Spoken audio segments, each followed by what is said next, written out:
दर्शकों नमस्कार। एक बार फिर से उपस्थित हूं आप सबके सामने विश्लेषण जन्म कुंडली का इस कार्यक्रम के अंतर्गत। आज जो आपके सामने कुंडली लेकर के आया हूं, ये कुंडली आई है मेरे पास मुंबई महाराष्ट्र से। शुरू करते हैं आज का कार्यक्रम बिना समय का नुकसान किए। आज जो आपके सामने कुंडली लेकर के आया हूं, इसमें हम सबसे ज़्यादा आज मैंने लगातार इधर 3 कुंडलियाँ देखी हैं इस चैनल पर। तीसरी कुंडली है जो इस बात को लेकर के मेरे पास आई है कि पंडित जी मन बड़ा विकल है, डिप्रेस है और बड़ी परेशान है। तो मूलतया मैं आपका थोड़ा सा मुझे समय चाहिए।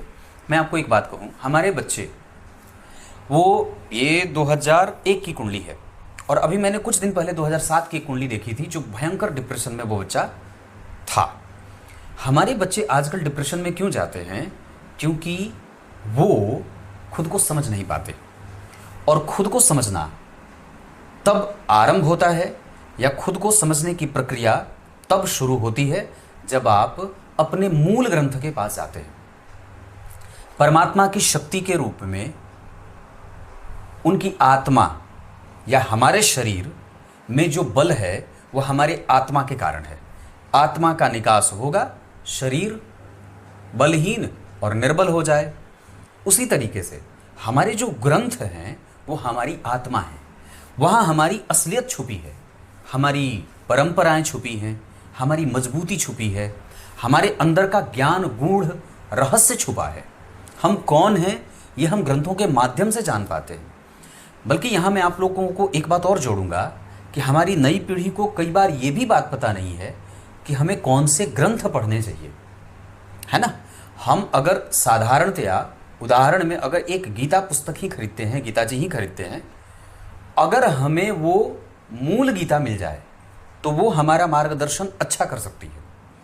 लेकिन अगर किसी वस्तु स्थिति से या किसी प्रभाव से प्रभावित किसी लेखक के द्वारा लिखी गई गीता का अगर आप अध्ययन करते हैं जहाँ पे उसने अपनी बात डाली है, तो हो सकता है कि आपको और भटकाव मिल जाए। इस वजह से मैं हर बार कहता हूँ, हमारी पीढ़ी सिर्फ इसलिए भटकी है क्योंकि उसके हाथ में वो ग्रंथ नहीं दिया गया जिसको सबसे पहले उसके हाथ में देना चाहिए था। जिस ग्रंथ की उपस्थिति उसके बैग में, उसके थैले में सबसे पहले होनी चाहिए थी। याद से देखिए, हमने अपने मूल से जब जब अपने आप को भटकाया है, हम डिरेल हुए हैं, हम भटक गए हैं। और दरअसल आज की जो युवा पीढ़ी है वो काफ़ी हद तक बहुत छोटे और छोटी सफलता से अपने आप को जोड़ लेती है। तुरंत सफल होना है, तुरंत धन कमाना है, मेहनत ना के बराबर, या फिर उसमें जो भविष्य देखने की क्षमता है वो प्रायः थोड़ी कम सी है। तो मेरे सीधे से मैं आपसे कहना ये चाहता हूं कि हमारे बच्चों को हम मूल ग्रंथ दें। मूल ग्रंथ का अर्थ होता है एक ऐसा पब्लिकेशन, एक ऐसा प्रकाशन जिसके पुस्तकों में किसी भी प्रकार का कोई बेमनस्व न हो। एक ऐसा लेखक जिसको साक्षात भगवान के दर्शन हुए हैं। एक ऐसा लेखक जिसमें एक ऐसा पब्लिकेशन जिसने सिर्फ उसकी उतनी ही पैसे आपसे उस पुस्तक के लिए हैं जितनी उसकी लागत है। उसमें आपको ज्ञान देने के अलावा आपको उससे कुछ नहीं चाहिए। तो मूल बात तो यही है कि हमने ग्रंथों का अध्ययन छोड़ दिया है। हम अपने आप को समझ नहीं पाए हैं। जो ग्रंथ हमें बहुत अच्छे तरीके से हमसे ही हमारा मेल करा देते हैं, जैसे शरीर से आत्मा का मेल हो जाए, परमात्मा से आत्मा का मेल हो जाए, सत्य से सत्य का मेल हो जाए, ज्ञान से ज्ञान का मेल हो जाए, है ना। हम पूरे तरीके से अपने आप को सरेंडर करें उस ज्ञान के पीछे, उस ज्ञान के सामने कि हे परमात्मा, मैं बिल्कुल ही अबोध हूँ, मुझे बिल्कुल भी जानकारी नहीं है, मैं बड़ा ही एकदम निकम्मा, एकदम बिल्कुल ही निकृष्ट हूँ, मुझे बस पत्थर से हीरा बना दो। तो कैसे बनाएंगे? उनके ही रचित ग्रंथ से, उनकी ही वाणी से, गीता जी से। प्रत्येक व्यक्ति को गीता जी आवश्यक रूप से प्रत्येक दिन पढ़ना चाहिए, या आपको वो मूल समस्या से निकाल करके आपको उस समस्या को भी समझने की स्थिति में दे लेके जाता है कि वस्तुतः आपकी समस्या क्या है। जिस समस्या को आप समझते हैं कि ये मेरी मूल समस्या है, ये अगर ख़त्म हो जाए तो मेरा जीवन बिल्कुल सरल हो जाए, बिल्कुल आसान हो जाए, वस्तुतः गीता जी पढ़ने से आपको ये बात पता चलती है कि जिस समस्या को आप मूल समस्या समझ रहे हैं, क्या वो आपकी समस्या है या आप ऐसे ही बेचैन हैं, है ना? तो मैं आप लोगों से इतनी सी बात कहूंगा कि हमारे बच्चों को मूल ग्रंथों की आवश्यकता है। मूल ग्रंथों की आवश्यकता में आप गीता जी रख सकते हैं, कल्याण पत्रिका रख सकते हैं, गीता प्रेस के जितने ग्रंथ हैं, है ना, गीता प्रेस के जितने ग्रंथ हैं आप उनके हाथों में दीजिए और कहिए कि पढ़ो, आप अपने सिलेबस की बातें पढ़ो। चलो ठीक है, बहुत अच्छी बात है, हमें आगे बढ़ना है तो आधुनिक शिक्षा आवश्यक होगी, पर निश्चित रूप से हमारे मूल ग्रंथों से हम मुंह जब मोड़ बैठे हैं तब तक हम कमजोर, हताश, निराश, परेशान और भ्रमित हुए हैं। 100 बात की एक बात, ये कुंडली जो मैं आपके सामने प्रस्तुत लेकर के आया हूं, ये डिप्रेशन में है और इनके माता पिता भयंकर कष्ट में होंगे। सामान्य बात है कि बच्चे जब परेशान हैं तो माता पिता स्वतः परेशान होंगे। ठीक उसी तरीके से जब बच्चा भटक जाए तो सोच के देखो कि आपके माता पिता को इतनी कष्ट हो रही है या आपके किसी भी कृत्य से आपके माता पिता असंतुष्ट हो रहे हैं, तो उस परमपिता परमेश्वर को, जिसने आपका निर्माण उस एक बूंद वीर्य से किया था, उसको कितना कष्ट होता होगा। जिसने ये संपूर्ण संसार को आपके रहने लायक बनाया है कि आप नल खोदते हैं, मतलब वो चापाकल गलाते हैं और पानी आपके पीने लायक आ जाता है ना। आप श्वास लेने के लिए आपके नाक में जो हवा जाती है श्वास के माध्यम से, उसमें उतनी ही ऑक्सीजन है जितनी कि आपके शरीर को चाहिए। प्रदूषण हमने किया, प्रदूषित हमने किया है, पर वस्तुतः हमें परमात्मा ने इतनी बढ़िया संसार, इतना बढ़िया पर्यावरण दिया था कि वो उससे हम बिल्कुल ही बच्चे से आगे बढ़ते हैं, किशोर होते हैं, प्रौढ़ होते हैं और उसके बाद जरा को प्राप्त कर जाते हैं। तो उसको कितना तकलीफ होता होगा कि हमारा बच्चा, जिसको मैंने ही पैदा किया है, मेरे ही कृपा के कारण वो बड़ा हो रहा है, आज वो भटक रहा है। और आपकी तकलीफ से उसको भी उतनी ही तकलीफ होती है, बल्कि उससे ज़्यादा होती है। वो हमारे दादा दादी हैं, परमात्मा जो भगवान हैं, चाहे भगवान राम कहें चाहे भगवान कृष्ण, वो हमारे दादा दादी हैं और हमारे ऊपर हमारे माता पिता से ज़्यादा हमारे दादा दादी का स्नेह होता है ना। इस वजह से यहाँ इस कुंडली में मैं जो प्रधान समस्या कह दूँ, जिसके कारण व्यक्ति कभी परेशान हो सकता है या हो रहा है, वो इसलिए क्योंकि यहाँ गुरु, सूर्य और राहु एक साथ 12वें भाव में बैठे हैं। मैंने ये बात बहुत बार कार्यक्रम में कही है कि कोई भी व्यक्ति की कुंडली जो कभी नैतिक तत्वों से अपने आप को कमज़ोर कर रही है, या कोई भी कुंडली जो अपने मूल सत्य को स्वीकार नहीं कर रही है, या वो परेशान है परिस्थितियों से, अपने जीवन में आने वाली चुनौतियों से, अगर वो उसके अंदर लड़ने की शक्ति कमज़ोर हो रही है, वो अपना बलपूर्वक अपने जीवन की समस्या को समझ नहीं पा रही है, उसका निदान नहीं ढूंढ पा रही है, तो उसमें मूलतया 2 ग्रह आपको नैतिकीय तत्व से मजबूत करते हैं और ये ग्रह गुरु और सूर्य हैं। गुरु साक्षात हमारी कुंडली में वामनावतार के रूप में उपस्थित होते हैं। अब आजकल के बच्चों को तो ये कहानी भी पता नहीं होगी। उसके बाद हमारी कुंडली में राजा राम, भगवान राम, वो सूर्य के रूप में उपस्थित होते हैं। ये दोनों ग्रह जब आप इनके चरित्र को पढ़ते हैं तो एक मर्यादित है और एक दुनिया के समस्त संसाधन पे जिसका आधिपत्य था राजा बलि, उसके संपूर्ण संसाधन को अपना बनाते हैं, जो कि उनका ही था, भगवान का था। बलि ने उसे अपना बनाया। परमात्मा ने अपने बुद्धि और अपने छोटे स्वरूप में विद्यमान करके खुद को अपने ज्ञान के बल पे उस बलि के समस्त संसाधन को स्वयं अपना बनाया, जो कि उनका ही था। तो जब ये दोनों ग्रह हमारी कुंडली में कमजोर होते हैं तो हमारी विद्या, हमारी बुद्धि, हमारा विवेक, हमारी नैतिकता, हमारी मोरालिटी, हमारा सत्य और ये सब चीजें प्रभावित होती हैं। तो मेरे कहने का अर्थ है यहां हमें इस पे ही ठीक करना है। हमारी कुंडली में गुरु और सूर्य जैसे ग्रह जब 12 में जाएंगे तो हमारी मोरालिटी प्रभावित होती है, हमारी नैतिकता प्रभावित होती है। और नैतिक तत्व, आपने नैतिक शिक्षा पढ़ी होगी, मोरल एजुकेशन, तो उसमें हमारे स्वभाव में मोरालिटी की कमजोरी हो जाती है, मोरल वैल्यू कमजोर होने लगते हैं। और इनके कमजोर होने के कारण हमारे अंदर का सत्य और हमारे अंदर का साहस, जो पॉजिटिविटी है, जिसको एकदम बिल्कुल सकारात्मक भाव कहते हैं, ऑप्टिमिस्टिक विचारधारा, वो निरंतर कमजोर होने लगती है।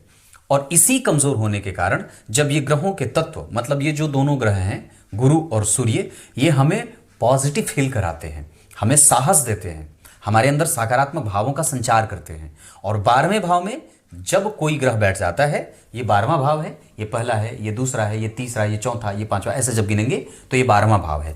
आपने संपूर्ण ब्रह्मांड को 12 भागों में विभाजित कर दिया। तो अब 12 भाग में से एक ऐसा भाग है जहां पे कोई भी बैठेगा तो उससे बदबू आएगी, वो कमजोर होगा, वो नीचे होगा, वो बल से कमजोर हो जाएगा, उसकी क्षीणता देखने को मिलेगी, वो उतना एनर्जेटिक नहीं रहेगा। तो गुरु और सूर्य जैसे ग्रह जब उस आकाश के उस भाग में जाएंगे तो अपना प्रभाव कमजोर करेंगे। तो क्या कमजोर करेंगे? आपके अंदर की सच्चाई, आपके अंदर की अच्छाई, आपके अंदर की प्रामाणिकता, आपके अंदर के सकारात्मक भाव, ये सब कमजोर होने लगता है। इसके कारण जब ये चीजें हमारे जीवन से, हमारे अंदर जो एक होता प्राबल्य, भगवान राम के अंदर क्या था? त्याग, तपस्या और मर्यादा। तो हमारे जीवन से जब इन चीजों की जाने वाली स्थिति हो जाती है, जब ये गायब होने लगते हैं, तो हम लालची होने लगते हैं, हम हताश होने लगते हैं, हम निराश होने लगते हैं, क्योंकि तब हमारे अंदर बहुत भूख बढ़ती जाती है और ये भूख किसी गलत चीज को प्राप्त करने के लिए बढ़ती है। इस अवस्था में हमें सबसे ज्यादा अपने से बड़ों के साथ मैत्री करनी है, अपने से बड़ों का आदर करना है, जीवन में धर्म को रखना है। तो धर्म कैसे रखेंगे? सबसे पहले ग्रंथ पढ़ेंगे, गाय की सेवा करेंगे, माता पिता के पास बैठेंगे, अकेले नहीं रहेंगे, एकांत नहीं रहेंगे, क्योंकि हम एकांत में जाएंगे तो फिर वो दुनिया की वो सारी चीजें हमें फिर से खाने चलेंगी कि देखो मेरा मित्र वहां बढ़ गया, मेरे फला इतने विकास कर गए, मेरा भाई यहाँ इतना आगे बढ़ रहा है, मैं तो कुछ भी नहीं हूँ, मेरा तो कुछ होगा ही नहीं, मैं तो बिल्कुल कमज़ोर हूँ। तो ये चीज़ें आपके ऊपर फिर हावी होंगी, और जैसे ये हावी होंगी फिर आपकी कुंडली के चंद्रमा जो आपके विचार हैं वो आपको उद्वेलित करेंगे, कमज़ोर करेंगे, या फिर अग्नि उसमें प्रज्वलित होगी। इस वजह से सबके साथ रहें, सबको साथ लेकर के चलने की आवश्यकता है। आप बहुत महत्वपूर्ण हैं, बहुत आवश्यक रूप से इस बात समझा दूं, आप बहुत महत्वपूर्ण हैं और परमात्मा ने आपको अभूतपूर्व शक्ति के साथ आपको धरती पे भेजा है। आपके अंदर वो ऊर्जा है, वो अग्नि है जो दुनिया को जला सकती है और दुनिया को रोशन भी कर सकती है ना? अग्नि जलती है तो उसमें ताप भी होती है और रोशनी भी होती है। आप जलाएंगे किसी को या किसी के मार्ग को रोशन करेंगे? प्रश्न तो ये उठता है। तो उसी तरीके से हमारे अंदर परमात्मा ने, भगवान ने बहुत सारी अच्छाइयां भर के भेजी हैं। हम उसे बना करके रखते हैं, उसे मेंटेन करते हैं या फिर उसे खत्म कर देते हैं। तो यहां पे गुरु और सूर्य जैसे ग्रह 12वें भाव में बैठे हैं। इस वजह से आपकी अच्छाई को वो ग्रह मेंटेन नहीं कर रहे हैं, वो नीचे जा रहे हैं। राहु 12वें भाव में है तो आत्मबल कमजोर होता है, धन कमाने में दिक्कत होती है, बुद्धि कठोर होती है, गलत मैत्री में जाते हैं, गलत मित्रता के कारण हम कई बार गलत नुकसान, गलत पैर उठा लेते हैं, गलत कदम उठा लेते हैं। ऐसा नहीं करना है, क्योंकि हमें अभी इन ग्रहों के कारण हमारे जीवन में मूल बात यहीं पे सिर्फ इतने पे ही है, इस कुंडली की सबसे प्रधान समस्या। दूसरी बात कि इस कुंडली में 12वें भाव के स्वामी बुध 11वें भाव में बैठ करके पंचम भाव को देख रहे हैं। इस कुंडली की एजुकेशन बहुत अच्छी है, मंगल स्वग्रही हैं और बुध को देख रहे हैं। मंगल जब कभी भी बुध को देखेंगे तो व्यक्ति को क्रिएटिव बनाएंगे। अब आपके पास इतने सारे गुण हैं कि आप उसमें से अगर एक को भी प्रकट कर दें तो दुनिया का भला हो जाए। बस हमें उस बात को पहचानने की आवश्यकता है। हमारा तकनीक अच्छा है, हमारी क्रिएटिविटी अच्छी है, हम बहुत कुछ नया बना सकते हैं, हमारे क्रिएशन से लोगों का भला हो सकता है। ये बात हम जानते ही नहीं हैं, बल्कि ये बात मुझसे कुंडली क्यों कह रही है? क्योंकि पंचम भाव जब बलवान होता है और मंगल की दृष्टि जब बुध पे चली जाती है तो हमारे अंदर इतने अच्छे अच्छे विकसित होने वाले और दुनिया को विकसित करने वाले इतने अच्छे अच्छे सिद्धांत हैं कि जिसको अगर हम प्रकट कर दें तो विशाल प्रभावों की संरचना हो सकती है। जैसे भगवान भोलेनाथ ने अपना एक रोम उठाया, बाल उखाड़े और पटक दिया, तो विशाल जो है वो आकार की शक्ति उत्पन्न हो गई। उसी तरीके से आपकी कुंडली में मंगल की दृष्टि बुध पे है। ऐसी अवस्था में व्यक्ति बहुत ही ज्ञानी, समझदार और चिंतन करने वाला होता है। बस हमें यहां ध्यान रखना है कि हमारा चरित्र खराब ना हो, हमारे मित्र गलत ना हो, हम किसी की बातों का बुरा ना मान जाए। कोई हमें अगर कुछ डिप्रेस करने वाली बात बोल रहा है तो हमें उस पे अपने ऊपर उसे हावी नहीं होने देना है। हम जितने अंदर से मजबूत रहेंगे उतनी ही हमारी कुंडली मजबूत है, कुंडली कमजोर नहीं है। लग्न कर्क का बना है, यह कर्क लग्न की कुंडली, लग्न के अधिपति धन भाव में व्यक्ति को धनवान और भविष्य को उज्जवल कर रहे हैं। चंद्रमा वर्तमान है और सूर्य भविष्य है। सूर्य आपकी कुंडली में 12वें बैठा है। इस वजह से हमें भविष्य को ठीक करने के लिए हमें निरंतर अपने वर्तमान पे फोकस करने की आवश्यकता है। अब मैं आपको आगे यहां पे इतनी बातें बताई हैं जो आपको शायद थोड़ी कम समझ में आएंगी, पर जैसे जैसे हम आगे बढ़ेंगे वैसे वैसे बिल्कुल ही चैप्टर क्लियर होता जाएगा। इनका जन्म होता है आषाढ़ माह में। हमें जन्मदिन जो मनाना है, क्योंकि हमारे जन्मदिन मनाने में और उस दिन को किस तरीके से हमें लेना है, ये बात बड़ी महत्वपूर्ण हो जाती है। बहुत ध्यान से समझना होगा कि हम हमारे बच्चों का जन्मदिन कब मना रहे हैं। जन्म दिवस होता है वो अंग्रेजी तारीख से न मना करके हिंदी माह, शुक्ल पक्ष कृष्ण पक्ष का ध्यान रख के, तिथि का ध्यान रख के, नक्षत्र का ध्यान रखने के साथ मनाना चाहिए। आप जब सामान्यतः अंग्रेजी महीने से दिन मनाते हैं तो तिथि, जन्म तिथि मनाते हैं, जन्म दिवस मनाते हैं, तो वो उसका कोई भी असर नहीं होता है। सामान्यतः मैं जो यहाँ पे कह रहा हूँ, आषाढ़ माह में इनका जन्म दिवस मनाया जाए। शुक्ल पक्ष में जब आषाढ़ माह के 15 दिन कृष्ण पक्ष वाले बीत जाएं, उसके बाद जब शुक्ल पक्ष आरंभ होगा तो आषाढ़ माह के शुक्ल पक्ष के 5वें दिन यानी कि पंचमी तिथि को, उसके थोड़े से आगे पीछे आपको मघा नक्षत्र मिल जाएगा। कोई आवश्यक नहीं है कि आषाढ़ माह के शुक्ल पक्ष के पंचमी तिथि को उसी दिन मघा नक्षत्र भी मिल जाए, पर बहुत इत्तेफाकन कई बार ये चीज़ें मिल जाती हैं। लेकिन आपको 5 दिन, 7 दिन, 10 दिन के आगे पीछे में या 20 दिन, 25 दिन के आगे पीछे में भी अगर मघा नक्षत्र मिल जाए उस महीने में, तो आप उसी मघा नक्षत्र में इनका जन्म दिवस मनाइए। हमारे बच्चों के संस्कार जब प्रभावित होने लगते हैं और कुपोषित होने लगते हैं, उनके द्वारा किए गए कृत्य हैं धार्मिक, जो उनके लिए हमें करना है, हम जब उसे सही समय पे नहीं करते हैं तो उस कारण से हमारे बच्चे भ्रमित होते हैं। याद रखिए, अगर बच्चा बिगड़ रहा है, पथभ्रष्ट हो रहा है या डिप्रेस है, परेशान है, वो सफल नहीं हो रहा है, तो उसमें कहीं ना कहीं हम स्वयं भी जिम्मेदार हैं। और हमारी जिम्मेदारी इस बात से बन जाती है क्योंकि हमने एक माता पिता के तौर पे अपने बच्चों का सही समय पे, उपयुक्त समय पे संस्कार नहीं कराया था। हमारे बच्चों के संस्कार अगर बिल्कुल ही समय पे होते रहेंगे, उसके अंदर गुणों का आधान होता रहता है और वो उस गुणों के विकसित होने से बच्चे को भटकने से रोकता है। तो यहाँ पे हमें अब अगली बार जब कभी भी जन्मदिन मनाना है तो आषाढ़ माह में शुक्ल पक्ष के पंचमी तिथि को मनाइए या फिर मघा नक्षत्र में मनाइए। अब बात करते हैं कि इस मघा नक्षत्र का प्रभाव हमारे जीवन को कैसे प्रभावित कर रहा है। ये मूल नक्षत्रों में आता है। मघा नक्षत्र में जन्मे जातकों को नक्षत्र का दोष तीव्र गति से लगता है। इस वजह से व्यक्ति कई बार आधे सर के दर्द से परेशान रहता है और कई बार नाक से संबंधित समस्या होती है। सर्दी, खांसी, जुकाम जल्दी हो जाए, इम्यून कमजोर हो जाए, कई बार पेट दर्द हो जाए, चमड़ी से संबंधित समस्या होती है।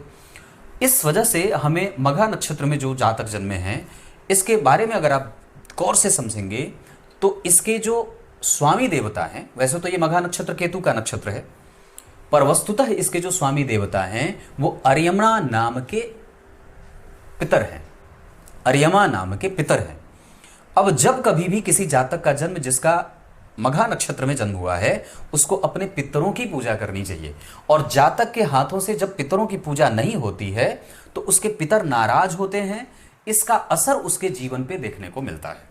तो असर कैसे प्रभावित होगा, उसको कैसे ये पितर कैसे प्रभावित करेंगे, उसके प्रगति को बाधित करेंगे। उसका मन कंसंट्रेट नहीं करेगा। मन और बुद्धि जब, जैसे होता क्या है कि आपका मन जब कभी भी डरता है भविष्य से कि नहीं मैं तो कंपीट नहीं कर पाऊँ, मैं तो इस दुनिया में मेरा कोई कुछ हो ही नहीं सकता है, तो आपकी जो जागृत बुद्धि रहती है वो आपको समझाती है, आपके मन को समझाती है, नहीं नहीं ऐसा नहीं है, मैं बहुत अच्छा हूँ और मेरे जैसा तो कोई है ही नहीं। तो ये बुद्धि आपके मन को समझाती है, नहीं हमें हारना नहीं है, हमें आगे बढ़ना है। बल्कि मैं तो ये कहता हूँ कि ये जो विकसित बुद्धि होती है वो ग्रंथों से ही आती है, हमारे संस्कारों से ही आती है। तो यहाँ पे हमारे जो पितर, मैं बोल रहा था कि हमारे जब पितर हमसे नाराज होते हैं तो हमारे इसी समस्या को वो बढ़ा देते हैं। हम अपने आप को समझ नहीं पाते हैं क्योंकि तब हमारी बुद्धि कुंठित और मृतप्राय हो जाती है। इसी बुद्धि की जागृति और इसी बुद्धि को बलवान बनाने के लिए हमें अपने पितरों के पास जाना चाहिए, अपने पितरों की पूजा करनी चाहिए। तो कब कौन सी पूजा करेंगे? प्रत्येक माह के कृष्ण पक्ष की अमावस्या को, जब हिंदी महीना का आरंभ होता है तो आप उसके पहले 15 दिन को कृष्ण पक्ष कहा जाता है। पूरे काल को कृष्ण पक्ष कहते हैं। वो पितरों का काल होता है। पितृपक्ष जो होता है वो कृष्ण पक्ष में ही होता है।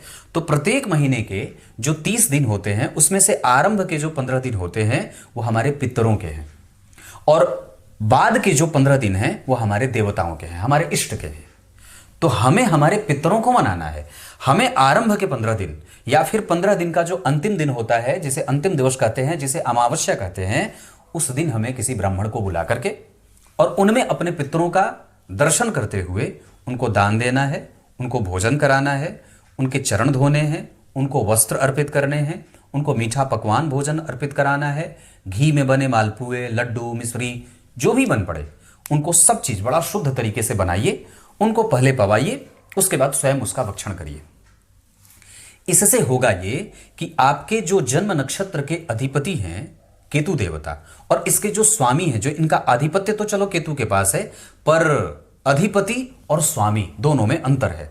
तो इसके जो स्वामी हैं वो पितरदेव हैं, और हमें इसी वजह से ओम पितृभ्यो नमः इस मंत्र का सदैव उच्चारण अपने मन में कर सकते हैं, क्योंकि मूलतः हमें नक्षत्र के स्वामी की ही पूजा करनी है। हम अगर इनको मना लेते हैं तो हमारे पितर नाराज नहीं होंगे, और हमारे पितर नाराज नहीं होंगे तो हमारा सब काम बिल्कुल टॉप क्लास का है। इसमें कोई संशय ही नहीं होगा कि बच्चे फिर बीमार पड़ेंगे और परेशान होंगे।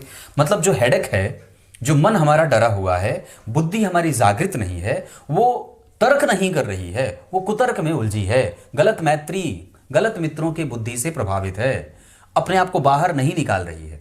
दूसरी बात यह भी कहूंगा कि कम से कम जब हमारी कुंडली के सूर्य और गुरु साथ ही साथ जब केंद्र में या किसी भी तरीके से शनि और मंगल एक दूसरे से केंद्र में हो जाएं, जैसे कि यहां हैं, तो शनि और मंगल जब एक दूसरे के आमने सामने बैठ जाते हैं तो व्यक्ति के आई कांटेक्ट को प्रभावित करते हैं। मैं सामान्यतः आपको प्रैक्टिकल एक बात बता दूं, जब कभी भी बात करें तो आप सामने वाले की आंखों में आंखें डाल करके बात करें।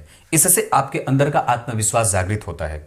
हो सकता है कि आप एक बार में उसके नजर से नजर ना मिला पाएं, पर आप उसके चेहरे के किसी एक बिंदु पे अपना फोकस बढ़ा सकते हैं। जैसे अगर हो सकता है उसको कहीं मस्सा हो, कहीं तिल हो, कहीं डिंपल बन रहे हो, तो आप उस पर अपना ध्यान धीरे धीरे लेके जाइए। धीरे धीरे आप उसके साथ, ये सामान्यतः आप ऐसा प्रत्येक व्यक्ति के साथ करने लगेंगे तो ये जो शनि और मंगल का प्रभाव आपकी कुंडली को निगेटिवली प्रभावित कर रहा है, और आपको जहां प्रैक्टिकल होना चाहिए वहां प्रैक्टिकल नहीं बना रहा है, जहां इमोशनल होना चाहिए वहां इमोशनल नहीं कर रहा है, उसमें आपको फायदा होने लगेगा।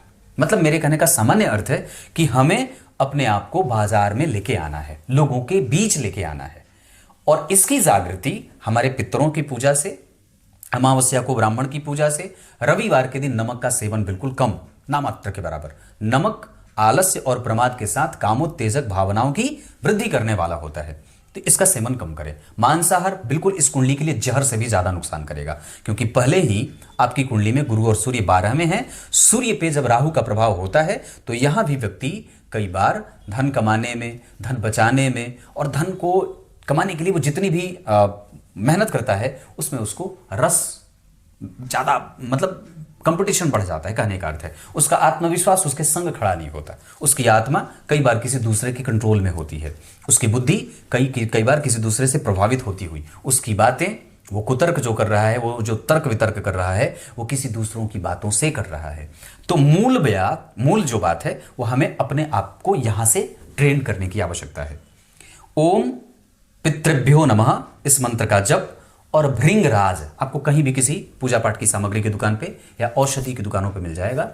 भृंगराज की जड़ को रविवार के दिन उसकी पूजा करके धूप दीप अक्षत गंध पुष्प नैवेद्य आदि से पूजित करके, और चांदी के ताबीज में उसको भर के, उसको अच्छे तरीके से पैक करके, काले रंग के कपड़े से उसको चारों तरफ से बांध करके या तो गले में या तो भुजा में धारण कर दीजिए। ऐसा करने से आपके पास उस जड़ की जो सकारात्मक बातें हैं और जो आपके नक्षत्र का दोष है वो धीरे धीरे समाप्त होने लगेगा।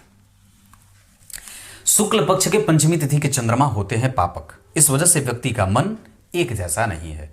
इसके दूसरे कारण में ये बात मैं कहूंगा, क्योंकि चंद्रमा जो सिंह राशि का निर्माण कर रहे हैं, इसके जो स्वामी देवता हैं, मतलब चंद्रमा जहां आपकी कुंडली में सिंह राशि का निर्माण कर रहा है, उसका जो डिस्पोजिटर प्लैनेट है वो 12 में बैठा है, और साथ ही साथ उस चंद्रमा से केतु की दृष्टि प्रभावित हो रही है। मतलब चंद्रमा पे केतु की दृष्टि जाने के कारण हमारा मन कहीं ना कहीं डरा हुआ है, भ्रमित है और भविष्य को लेकर के कंफ्यूज है। यहां शुक्र जो दशम स्थान में अकेले बैठ रहे हैं, ये आपके सबसे ज्यादा जो कंफ्यूजन की स्थिति लेके आते हैं वो आपके करियर वाले क्षेत्र को लेके आते हैं। आपकी सामाजिकता, आपके पिता के साथ संबंध, आपकी नैतिकता, आप समाज में कितने मजबूती से अपने आप को प्रस्तुत कर रहे हैं, ये समझने की शक्ति को कमजोर कर देते हैं। चंद्रमा के ऊपर और सूर्य के ऊपर जब कभी भी राहु और केतु का प्रभाव होगा तो हमारा वर्तमान हमारे भविष्य को कंट्रोल करता है। हमारे आज के किए गए कृत्य हमारे भविष्य का निर्धारण करते हैं। ये दोनों आपस में क्लैश करते हैं। इस वजह से हमें सबसे ज्यादा हमारे वर्तमान को सुधारना है। जो क्यों कमजोर है? क्योंकि आपकी कुंडली के चंद्रदेव शुक्ल पक्ष में हैं और पंचमी तिथि में है। इसमें कोई दो राय नहीं है कि व्यक्ति धनवान है, सुखी है, बुद्धिमान है, ज्ञानी है, तार्किक है और पॉजिटिव एनर्जी वाला भी है, साथ ही साथ महत्वाकांक्षी भी है और वो जीवन में सफल भी होगा। पर परेशानी सिर्फ इतनी है कि हमारे सूर्य राहु के संपर्क में है और हमारा मन एक जगह बहुत ज्यादा समय तक या किसी एक काम पे बहुत लंबे समय तक टिक नहीं पाता है। अनिर्णय की स्थिति, बार बार निर्णय बदलना, एक काम पे लगातार कई घंटे काम ना करना और लगातार 5 दिन तक पढ़ाई ना करना, 10 दिन तक पढ़ाई ना करना, 11वें दिन कोई ना कोई कमजोरी आ जाए जिसके कारण पढ़ाई में गैप हो जाती है। तो इतनी सारी चीजें हो रही हैं। मतलब हमें मूलतः अपने रूटीन पे काम करना है और अपने आत्मविश्वास को जागृत करने के लिए मैंने जितने भी साधन बताए हैं, ग्रंथों का अध्ययन, 5वें अध्याय का पाठ गीता जी का प्रत्येक दिन किया करिए। नमक का सेवन बिल्कुल मत करिए रात्रि में, अगर हो सके तो, और रविवार को तो बिल्कुल भी नहीं। सूर्य को अर्घ दीजिए।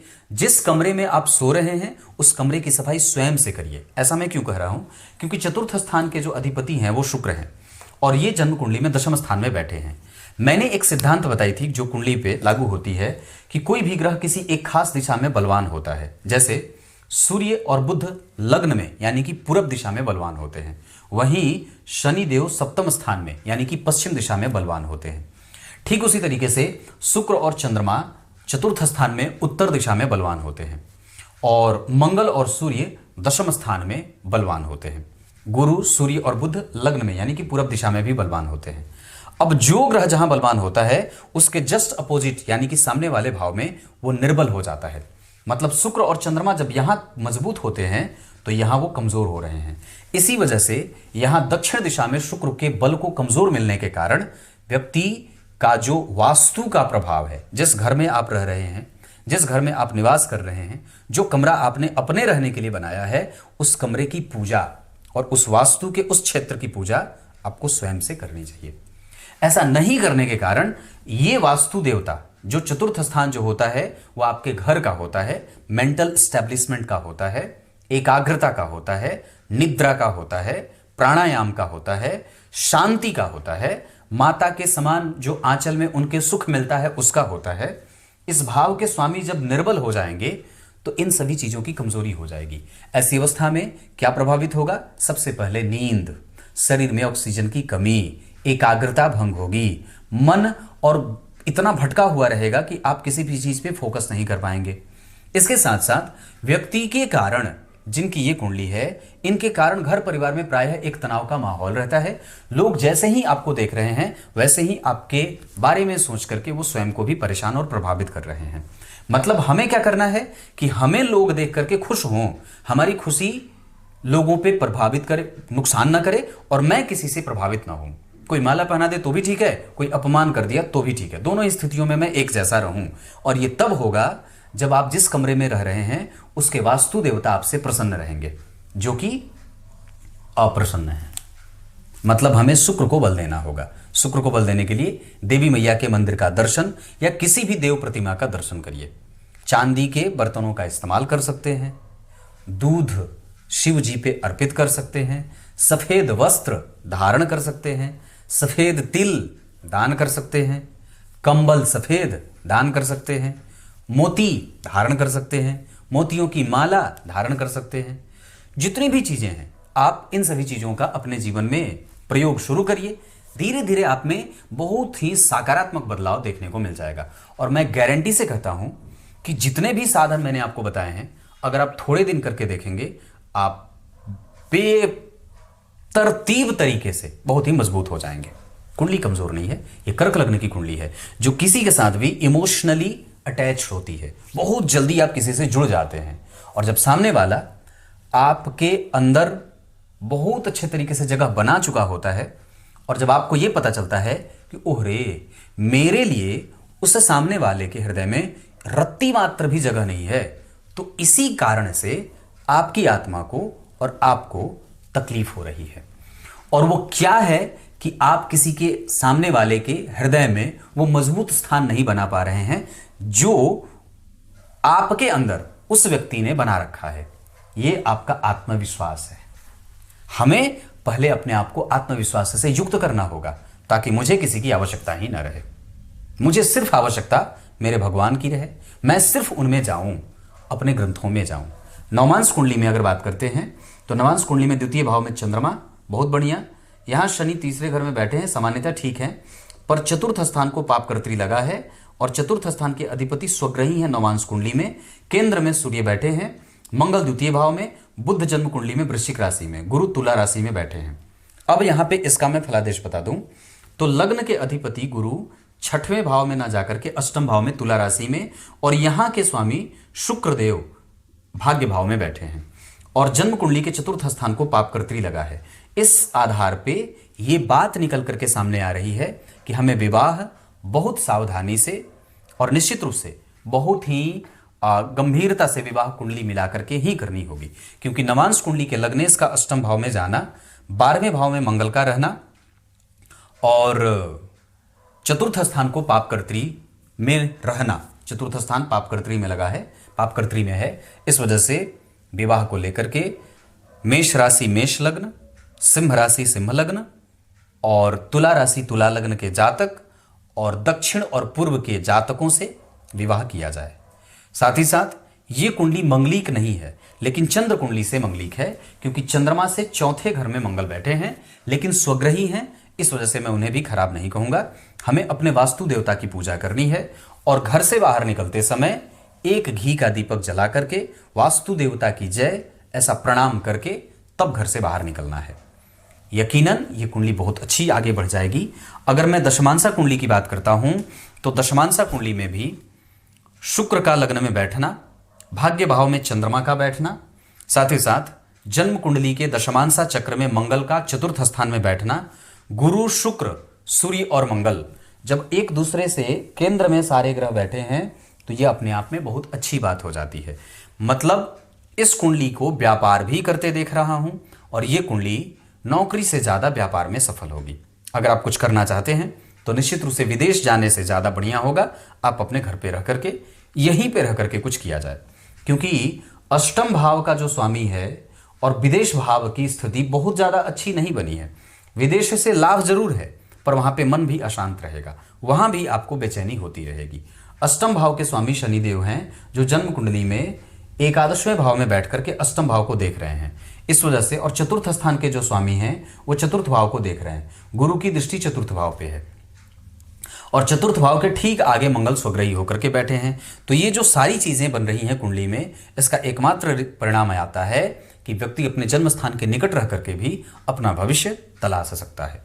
आपके लिए शुभ राशियां जो होंगी, जहां जिस शहर में आप जा करके निवास कर सकते हैं, वो वृश्चिक राशि है, वृष राशि है और मीन राशि है। मित्रता भी आप इन्हीं राशि के जातकों से कर सकते हैं। शत्रुता कभी ना करें कन्या, मकर और मिथुन वालों से। धन कमाने के लिए आप कहीं भी जाना चाहें तो आपके लिए दक्षिण और पूर्व की दिशा बहुत अच्छी रहेगी। शुभ अंक इस कुंडली के लिए 5 रहेगा। शुभ रंग इस कुंडली के लिए सफेद रहेगा। उपाय के तौर पे मैंने जितनी बातें बताई हैं आप उतना खाली कर लीजिएगा।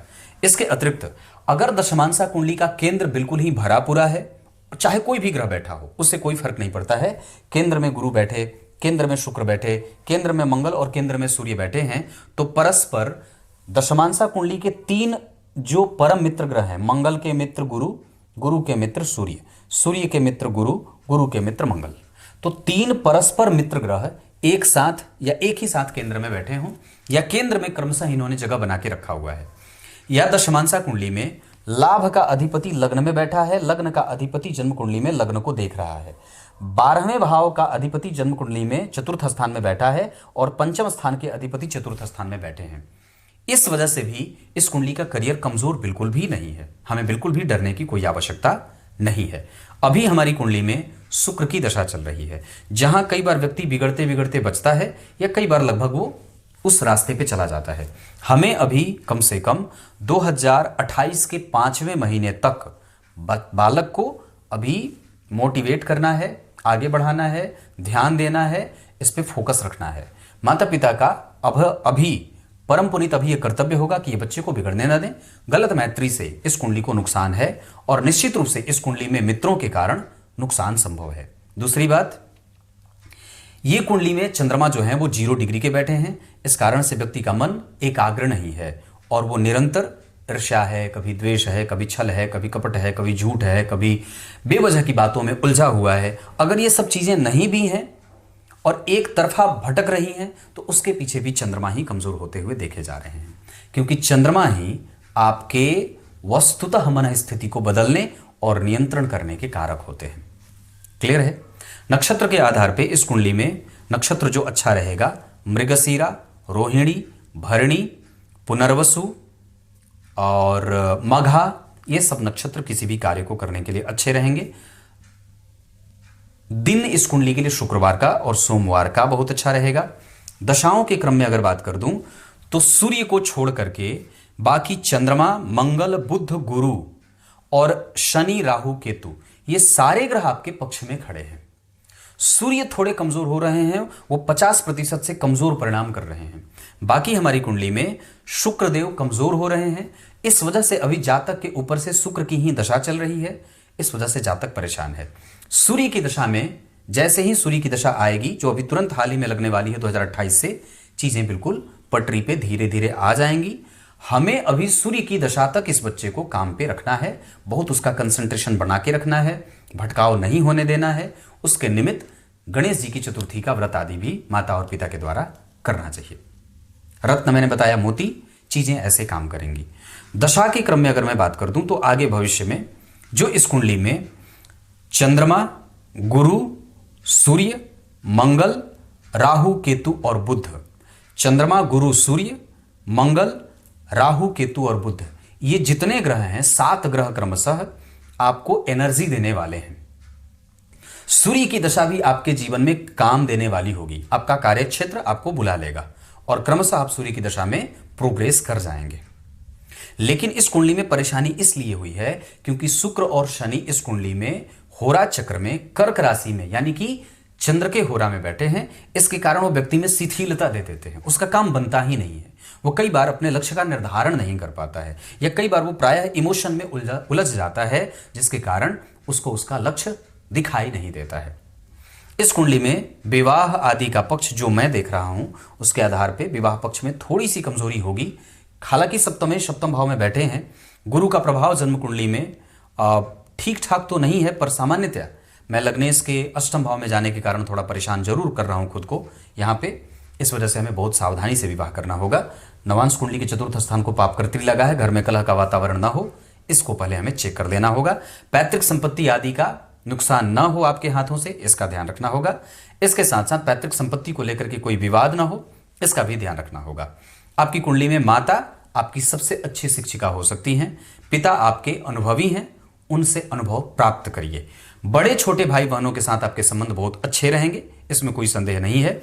आपकी क्रिएटिविटी, आप कला क्षेत्र में काम कर सकते हैं, आप फैशन के क्षेत्र में काम कर सकते हैं, आप मैनेजमेंट में काम कर सकते हैं, आप आईटी सेक्टर में काम कर सकते हैं। इसके साथ साथ आपकी कुंडली में अगर मैं बात कर दूं तो आप पढ़ाने के क्षेत्र में भी बहुत अच्छी सफलता अर्जित कर सकते हैं। इतनी सारी चीजें आपकी कुंडली में बनती हैं। विदेश जाने से ज्यादा अच्छा है आप घर पे रहें और यहां की स्थिति को समझें, यहां के हिसाब से अपने आप को विकसित करने की कोशिश करें। कोई भी शुभ कार्य करना हो आप गुरु की दशा और मंगल की दशा का इस्तेमाल कर सकते हैं। विवाह, शादी, धर्म क्षेत्र, यात्रा आदि कुछ भी करना हो, तीर्थ क्षेत्र का दर्शन करना हो, आप मंगल के साथ शुक्र की दशा का इस्तेमाल कर सकते हैं। इस कुंडली में एकमात्र कमजोरी गुरु और सूर्य का 12 में होना, दूसरी कमजोरी हमारी दिनचर्या कमजोर है, तीसरी कमजोरी हम ग्रंथों से दूर हैं। इन 3 चीजों को ठीक करिए, बाकी स्वतः आपकी चीजें बिल्कुल ठीक हो जाएंगी। तब तक के लिए बहुत बहुत नमस्कार।